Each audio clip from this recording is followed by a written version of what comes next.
मैं भी मर जाता तो खुश नसीब होता। फिर से बोल रहा हूं, मैं भी मर जाता तो खुश नसीब होता। यह कह रहा है आतंकी संगठन जैश ए मोहम्मद का प्रमुख और मोस्ट वांटेड मसूद अजहर। आपको बताएं, मसूद अजहर के परिवार के 10 लोग मारे गए हैं, साथ में उसके कई सहयोगियों की भी मौत हुई है। भारत ने 9 आतंकी ठिकानों पर हमले किए, स्ट्राइक्स किए, निशाना बनाए, जिसमें भावलपुर में जैश ए मोहम्मद का मुख्यालय भी था। उस मिसाइल हमले में मसूद अजहर के परिवार के कई सदस्यों ने अपनी जान गंवा दी है।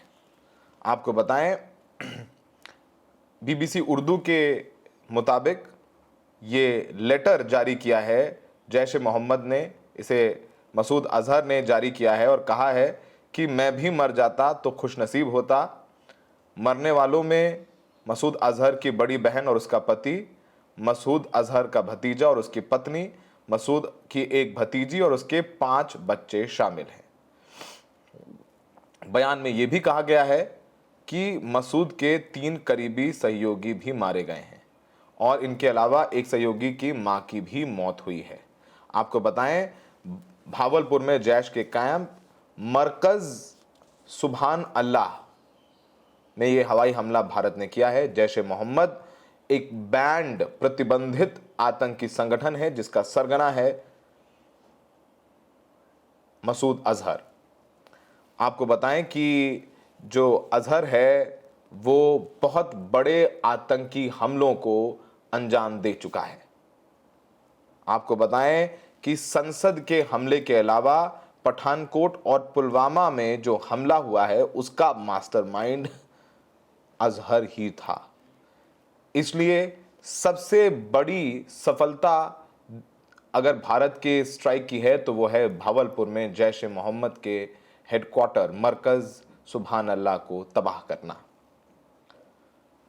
मौलाना मसूद अजहर एक नहीं कई आतंकी हमलों के लिए जिम्मेदार है। संसद में हमलों के अलावा मसूद 2016 में हुए पठानकोट हमले का भी मास्टरमाइंड है। इसमें जो दिल्ली पुलिस की चार्जशीट है उसमें मसूद ने भारत पर हमले के लिए जैश ए मोहम्मद के कैडर का इस्तेमाल किया था। उसने 2005 में अयोध्या में राम जन्मभूमि और 2019 में पुलवामा में सीआरपीएफ के जवानों पर भी हमला करवाया था। इसके अलावा मसूद 2016 में उरी हमले और अफगानिस्तान के मज़ार शरीफ में भारतीय दूतावास पर अटैक का भी जिम्मेदार है। आपको बताएं कि ये वही मसूद है जिसको छुड़वाने के लिए 1999 में इंडियन एयरलाइंस का विमान नेपाल से किडनैप करके अफगानिस्तान के कांधार ले जाया गया था और भारत सरकार को मजबूरी में अपने भारतीय नागरिकों को बचाने के लिए मसूद को छोड़ना पड़ा था। 24 दिसंबर 1999 की बात है। वहाँ पर आतंकियों ने काठमांडू से जब ये हवाई जहाज़ उड़ा दिल्ली के लिए तो उस हवाई जहाज़ में आतंकी थे और उन्होंने हाईजैक किया और विमान को कंधार ले गए और उस वक्त कंधार में तालिबान का शासन था और उस अपने लोगों को छुड़ाने के लिए भारत सरकार को मसूद अजहर सहित 3 आतंकियों को छोड़ना पड़ा और उसके बाद से वो लगातार पाकिस्तान में है। आपको बताएं, चीनी सरकार यूएनसी में मसूद को ग्लोबल टेररिस्ट घोषित होने से कई बार बचा चुकी है। 2009 में अजहर को वैश्विक आतंकी की लिस्ट में शामिल करने के लिए पहली बार प्रस्ताव आया था। तब चीन ने पाकिस्तान का समर्थन किया था और मसूद को बचाने की कोशिश किया, लेकिन 2019 में मसूद को अंतरराष्ट्रीय आतंकी घोषित कर दिया गया और ये ग्लोबल टेररिस्ट है। और आपको बताएं, वो लेटर भी हम आपको बताते हैं जो मौलाना मसूद अजहर ने लिखा है और मसूद अजहर के बारे में हम और भी आपको तमाम जानकारी देंगे। इसको उर्दू का हिंदी तर्जुमा हमने किया है। इसमें लिखा है, शहीद बादशाह के मेहमान होते हैं, अल्लाह ताला फरमाते हैं शहीद ज़िंदा होते हैं, अल्लाह ताला के दरबार के मेहमान होते हैं, वे वाकई बादशाह के मेहमान होते हैं। हमारे घराने के किस अफराद को आज रात उठकर यह सौभाग्य हासिल हुआ है। 5 मासूम बच्चे, जन्नत के फूल और मेरी जान से प्यारी मेरी बड़ी बहू बीबी साहिबा, उनके मुख्तार ख़ानदान, मेरे साले फाजिल भाई, मेरी प्यारी भाभी अमाला फाजिला भाभी, हमारे दीनी भाई खलीफा अब्दुल हमीद की वालिदा मरहूम मरदूद प्यारे साथी, छोटा बच्चा छोटू, ये सब यकीनन अल्लाह ताला के मेहमान बन गए हैं, यानी इनकी मौत हो गई है। जिंदा सलामत अल्लाह ताला के मेहमान, दिल मुरझा गया, मासूम बच्चों, पवित्र औरतों और बुजुर्गों को निशाना बनाया गया। गम और सदमे की इंतहा है, बयान करना नामुमकिन है, मगर मुर्ज़ाए रज़ा में मज़ा पाया, डर और रोना धोना नहीं। लेकिन बार बार दिल में आता है कि मैं भी इस छोटू व बनी खुश नसीब काफ़िले में शामिल होता, मगर अल्लाह ताला से मुलाकात का वक्त बहुत पाक है, वो पीछे नहीं होता, वो आगे होता है। वो कह रहा है कि मैं जब लाशें देखी तो मुझे लग रहा है कि मैं अभी मर जाता, मैं ही मरना चाहता हूँ। हमारे एक ही घर में कुल 4 बच्चे थे, 7 से 3 साल के। वे बार बार कहते थे जन्नत में पापा चलेंगे। उनके वालिदैन उनके लिए हो गए, मगर ये करून अवल्ली जैसे सौगात उन्हीं को मिलती है जिन्हें अल्लाह ताला प्यार फरमाता है। उनके जाने का वक्त मुकर्रर था, मगर रब करीम ने उन्हें मौत नहीं ज़िंदगी अता फरमाई। छमौड़ी के इस जुल्म ने सारे फैसले तोड़ दिए, सबको जवाब मिल जाएगा। जामिया मस्जिद भावलपुर के प्यारे बेटे की शहादत से वो खून जो बहा है, वो कहर और गज़ब दुश्मनों पर बरसेगा। उनकी तकरीरें भी उनके दुश्मनों को याद आएंगी। आज 4 बजे इस बुलंद नसीब वाले काफ़िले की नमाज जनाजा भावलपुर में अदा की जाएगी। ईमान, गैरत और मग़फ़िरत के मौके से जो मरहूम रह गया वो सच में मरहूम रह गया। तो ये लेटर है, यानी खुद इस बात की तस्दीक कर रहा है कि उसके परिवार के 10 सदस्य और उसके 3 करीबी साथियों की मौत हुई है। मसूद अजहर अपने परिवार के लोग मरे हैं तो उस पर आंसू बहा रहा है, लेकिन सोचिए कि इस मसूद को छुड़वाने के लिए उस इंडियन एयरलाइंस में लोगों को जान से मार दिया गया था। उसके बाद से उरी, पुलवामा, अयोध्या, हर जगह इसने भारत में आतंकी भेज करके यहाँ आम निर्दोष लोगों की हत्या करी। आज जब अपने ऊपर आया तो इसके आंसू बह रहे हैं। आपको बताएं कि मसूद अजहर पहली बार 29 जनवरी 1994 को बांग्लादेश से विमान में सवार होकर ढाका से दिल्ली पहुंचा था।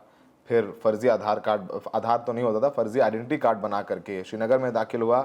उसका मकसद हरकत उल जिहाद अल इस्लामी और हरकत उल मुजाहिदीन गुटों के बीच तनाव कम करना था। इस बीच भारत ने उसे आतंकी गतिविधियों में शामिल होने के लिए अनंतनाग से गिरफ्तार कर लिया था। तब अजहर ने कहा था कश्मीर को आज़ाद कराने के लिए 12 देशों से इस्लाम के सैनिक आए हैं, हम आपकी कबाइन का जवाब रॉकेट लॉन्चर से देंगे। इसके 4 साल बाद जुलाई 1995 में जम्मू कश्मीर में 6 विदेशी टूरिस्ट को अगवा कर लिया गया था। किडनैपर्स ने टूरिस्ट के बदले मसूद अजहर को रिहा करने की मांग की थी। इस बीच अगस्त में 2 दिन किडनैपर्स की कैद से भागने में कामयाब हो गए, हालांकि बाकियों के बारे में कोई जानकारी नहीं मिल सकी है। अब ये इस जैश-ए मोहम्मद जो आतंकी संगठन है उसका प्रमुख है। आपको बताएं कि इसकी ये जो मसूद है वो भावलपुर में ही पैदा हुआ और इसके पिता का नाम अल्लाह बख्श शब्बीर, ये सरकारी स्कूल के प्रिंसिपल थे। उनका परिवार डेयरी और पोल्ट्री बिजनेस करता है। अजहर उसी स्कूल में 8 तक पढ़ा है और ये 1980 के दशक में हरकत उल अंसार नामक संगठन से जुड़ा। इस संगठन के लोग हरकत उल मुजाहिदीन नाम से भी जाने जाते हैं। इसी संगठन के कमांडर अख्तर उस वक्त मदरसे के मौलाना मुफ्ती अहमदुर रहमान से मिलने आए। यही समय था जब जंग में पहली बार मसूद अजहर की एंट्री हुई। उसने अफगानिस्तान में रूसी सैनिकों के खिलाफ चल रहे युद्ध में अजहर को लड़ने की सलाह दी। अजहर वहाँ गया भी था। तो हमने आपके बारे में बताया इसके बारे में, और पठानकोट में आतंकी हमले में शामिल मसूद अजहर, फिर पुलवामा में मसूद अजहर शामिल था, और इसको पकड़ा गया था और मजबूरी में इसको छोड़ा गया। इसको पकड़ लिया था हमारे सिक्योरिटी फोर्सेस ने 1994 में, लेकिन वो उस वक्त भागने में कामयाब रहा था। उसके परिवार के लोगों की मौत हुई है, जिसके लिए ये अब अपने आंसू बहा रहा था। कह रहा है, मैं मर जाता तो अच्छा होता, मैं खुश नसीब नहीं हूँ। ये लेटर है, वो हमने आपको दिखाया और ये हर जगह सोशल मीडिया पर आपको दिख जाएगा। लेकिन आप समझिए इस बात को कि भारत की जो ये स्ट्राइक है वो कितनी महत्वपूर्ण थी। मसूद ग्लोबल आतंकी है, उसके ठिकाने पर हमला हुआ, उसके सहयोगी जिनकी मौत हुई है वो आतंकी गतिविधियों में शामिल थे। तो जो लोग ये कह रहे हैं कि आतंकी नहीं मरे, वो सब देख लें, सबूत उनके सामने है। आपको बता दें कि 9 ठिकानों पर यह हमला हुआ है और जैश ए मोहम्मद का बयान आया है और मौलाना मसूद अजहर की बड़ी बहन के साथ मौलाना कश्यप का भी पूरा परिवार मारा गया है और मुफ्ती अब्दुल रऊफ के पोते पोतियों, बाजी सादिया के पति समेत बड़ी बेटी के 4 बच्चे घायल हुए हैं। ज़्यादातर महिलाएं और बच्चे मारे हुए हैं और आज ही उनको दफनाया जाएगा। वो कह रहा है कि बदला लेंगे। लगातार पाकिस्तान भी ये कह रहा है कि हम भी रिटेलिएट करेंगे, हम तय करेंगे समय कब होगा नहीं होगा। लेकिन इस बीच अमेरिका और रूस का भी काफ़ी दबाव पाकिस्तान पर लगातार बन रहा है कि वो एस्केलेट ना करे, चीज़ों को बढ़ावा ना दे। भारत की तरफ से भी साफ कह दिया गया है कि अगर पाकिस्तान एस्केलेशन करेगा तो भारत की तैयारी पूरी तरीके से मुकम्मल है और उनको मुंह तोड़ जवाब दिया जाएगा। फिलहाल सरहद पर तनाव बना हुआ है और जो बड़े देश हैं विश्व के, वो पाकिस्तान और भारत के बीच मध्यस्थता कराने की बात कर रहे हैं। हमें देखने के लिए बहुत बहुत शुक्रिया।